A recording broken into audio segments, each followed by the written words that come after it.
Hey guys, happy Tuesday. Craig Setzer with you, and we are tropical tracking out there, seeing what's going on in the tropics. Today I'm wearing, as Elliot Rodriguez would often say, my Harry Potter sunglasses.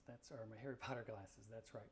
Because unfortunately I can't see as well as I used to. So one of the things I want to do with this stream is allow you to just check in quickly and see, is there any threat going on to South Florida or anything like that.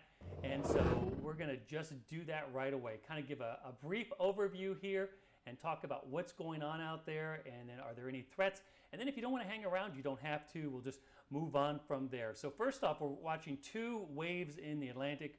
The lead one there, you can see, it's got a bit of a twist to it, a bit of a circulation with it, although not very well defined. The thunderstorms have decreased. There's another one that's just above me here that has exited Africa. Both are kind of struggling right now. But we're going to be talking about this one here. It's the closer one that's going to be approaching the islands in the coming days there. And once again, you can make out kind of that overall twist in the clouds there as it is moving on to the west at around 15 miles an hour. And you can see the thunderstorms are not that concentrated. In fact, they've kind of sputtered as we've gone throughout the day. Certainly doesn't look as impressive as it did 24 hours ago. So just kind of a brief summary here, just so you can, if you want to not watch anymore, it's fine with me. We're just going to talk about the threat over the next 5 days to areas in the Western Caribbean, in the Atlantic Basin, the Western Atlantic Basin, basically anywhere in North or South America and the islands. And so we're going to kind of do a color code here. And it's basically, if you're blue, there's no threat at all. And then if it's green, it's a low threat. And what I mean by threat is, do you have to do things to prepare? Do you have to go out of your way? And basically the threat, Northern Leeward Islands, the British Virgin Islands, and the U.S. Virgin Islands, as well as Puerto Rico, is low. It's low. I do not expect it to go up higher than low. And that basically means you folks especially are going to watch it within the next 5 days. There's going to be some gusty winds and some showers coming through with this tropical disturbance, but I don't think it's going to be elevated. Once it gets to moderate or especially high, that's when we start making preparations and consider the impacts from a tropical system. But this is not going to be the case. If it gets to actual, that means you're actually dealing with the storm or the hurricane that's going on. But this is not going to be a hurricane for the Northeast Caribbean. I know folks are very sensitive, especially with the 5-year anniversary of Maria in the Northeast Caribbean, as well as Irma. A lot of chatter out there when Earl formed a couple weeks ago. This is not a Maria. This is not an Irma. This is just going to be some gusty showers. So the overall threat there is low. And then the rest of the basin, it's quite quiet right now, the Western Basin, and so it's basically no threat all along the East Coast line, the Gulf, the Caribbean as well, including Florida, the Bahamas, all the islands. So that's what's going on there in terms of our overall threat. So if at this point you want to just drop out and say, hey, we're good with me. If you want to stick around, we're going to go a little bit more into the meteorology and talk about what we're looking at, what we're tracking, what's going on there that's affecting the overall system. So this is kind of we're not going to call it a deep dive because I'm not going to go spend too much time going into it. But basically this is the Atlantic Basin there, and look at all of the dry air. This is a low-level water vapor loop here, and so all of these areas here that have this yellow and orange, that is all dry air. And you can see it covers a big part of the basin. And it has since even before the hurricane season started. There has been very little in the way of deep tropical moisture draping across the basin, even in the tropics. This is our little disturbance down there. You can see it is competing now with dry air. And sometimes a system like this can overcome the dry air if there's nothing pushing the dry air into the system. So that's when we think of shear, where it's blowing the dry air into the system. Or sometimes the system is moving very fast and it moves away from its moist pocket and kind of runs into the dry air. That's another way. But basically you need 3 things initially to have any type of tropical system. You need what we call sufficiently warm and deep water. Plenty of that is out there. The warm water criteria is met. You need high relative humidity, especially in the middle and lower parts of the atmosphere, but it helps to have it in the upper parts of the atmosphere too. That's lacking, so that's a strike against tropical development. And the third thing you need is low shear, and in this case we have low to moderate shear, and in fact it's been increasing now over the past 24 hours. Here, once again, this is where we're looking here in the basin. Here is our disturbance down there. You can see these red values here. These are areas of higher shear now that are starting to potentially impact on the edges of our little tropical disturbance. And the shear has actually been increasing now ahead of the islands there in the far western Caribbean. So that's something that this system, as it goes to the west, is going to have to overcome unless the shear moves out of the way. But the trend has been for the shear to be slowly increasing. So the National Hurricane Center designated this afternoon as Disturbance 96L. L is because it's in the tropical Atlantic, or the Atlantic Basin rather. And let's talk about some of the things that come from this type of graphic here. First off, this is as of 18Z, so it's about 2 o'clock Eastern time this afternoon. There's the center. And then these models here, the Clipper, that is a climatology model, so that's where, based on history, the system would go. If we didn't have any models to look at, that's kind of the historical where it would go there. And then we've got this TABM here. That's kind of a newer version of what we used to think of as the BAMS model, and it's a very simple model, but typically when a system is initialized here, when we have a window opened on it or an invest, then we get some of our initial intensity models from that medium model there. And so the medium, the shallow, let me find the shallow in here, it's somewhere, oh, the shallow's way over here, okay. There's the shallow, there's the medium, there's the deep, TAB deep.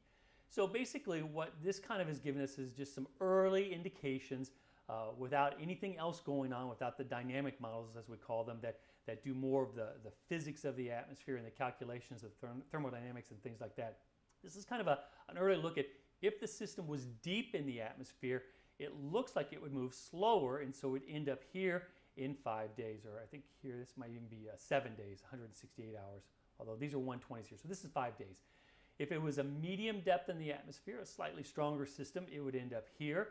And if it was a shallow system, it's probably going to move a bit more quickly, carried by stronger low-level steering currents there. So this is kind of an early window. And whenever we do this analysis and look at the forecast and stuff like this, we're not putting too much weight on any one thing. We're looking at all these things, kind of combining them all together.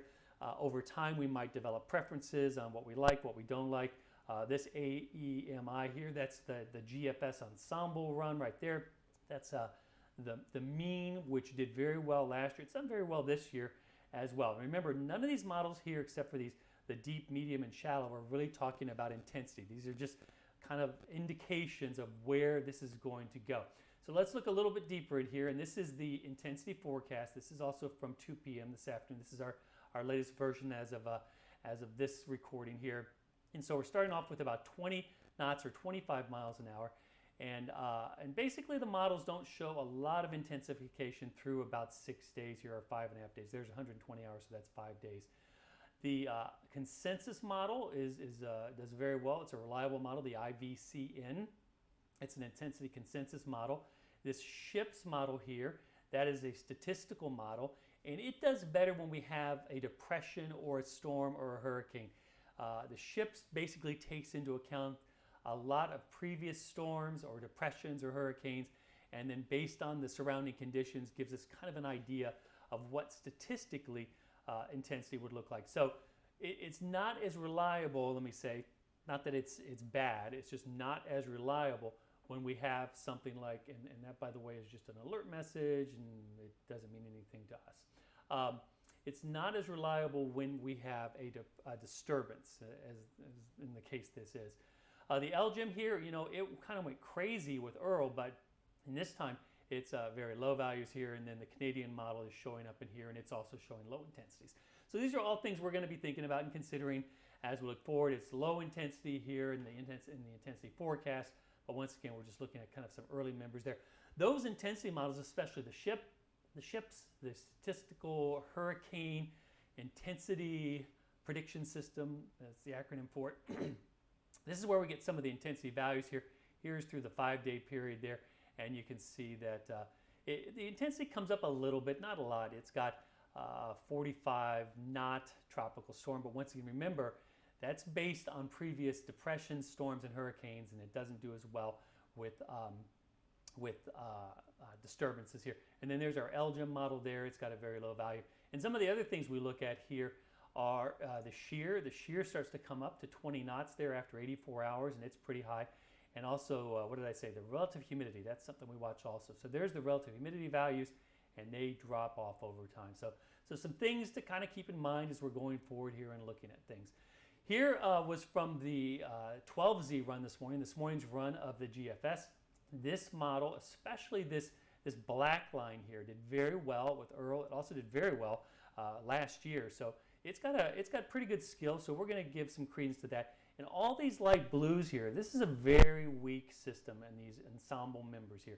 There is one that is a little bit stronger there. There's a couple of blue lines up there that are a bit stronger, but in the big scheme of things, basically it's just kind of a quick moving to the west. It looks like tropical disturbance there with not a lot of development according to that. This was the overnight ensemble run from the European model. We'll get more on it. It was a little more aggressive, but this afternoon, this is the run that's coming, the initial run from the European model, and you can see, we'll see this disturbance showing up. There it is, kind of going through time there. And now it has trended weaker as well, kind of correcting or trending towards the weak GFS model. So do we see anything strong here in these models? No, not at all. So that's a good thing. We like that. So basically that's it. That's kind of the update with what's going on there. Now, yesterday I mentioned that we're going to be talking about kind of some hurricane preparations, things that we do during hurricane season. Not that there's a hurricane coming right now, there's not, but things that we do during hurricane season. So if you want to stick around, and if you're new to the area, my advice is always find somebody who has been through a storm, because they know a lot, have a lot of firsthand knowledge and a lot of good experience there. But there are a couple of links I'm going to put up into the chat here, into the description rather, and one is for the Miami-Dade. This is the Broward Hurricane Links page. It's got a lot of really good information. It applies to just about anybody that lives in a hurricane zone. And the thing that we think about here is that when we talk about our hurricane plan, is that your plan, one of the first steps of your plan, and let me see if I can call it up here real quickly, but one of the first steps, I can't. But one of the first steps of your plan is to know if you live in an evacuation zone. In Broward, you're in Zone A if you live on the east of the Intracoastal, basically along the coast there, and you live in Zone B if you're basically east of US 1 there. So just 2 zones in Broward. It's pretty straightforward. In Miami-Dade, the thing to know about your plan is, of course, your hurricane zone, but Miami-Dade has a lot of good information here too as well. And the zone is a bit more complicated in Miami-Dade here. There are zones A through E, and you can actually enter your address into this zone map here on the Miami-Dade page and find out what exactly zone you're in. And the thing is, if you're in an evacuation zone and evacuation orders are given, you just have to get outside of the zone. You don't have to go to Orlando or out of the state or places like that. You just have to get out of the zone. That's kind of the main thing. So that's the step 1 of your hurricane plan. Know your zone. That's basically it for today. I guess I'll say Setzer says know your zone. And we'll check in with you tomorrow on what's going on in the tropics. Until then, everybody stay safe. Oh, there's my zone map once again.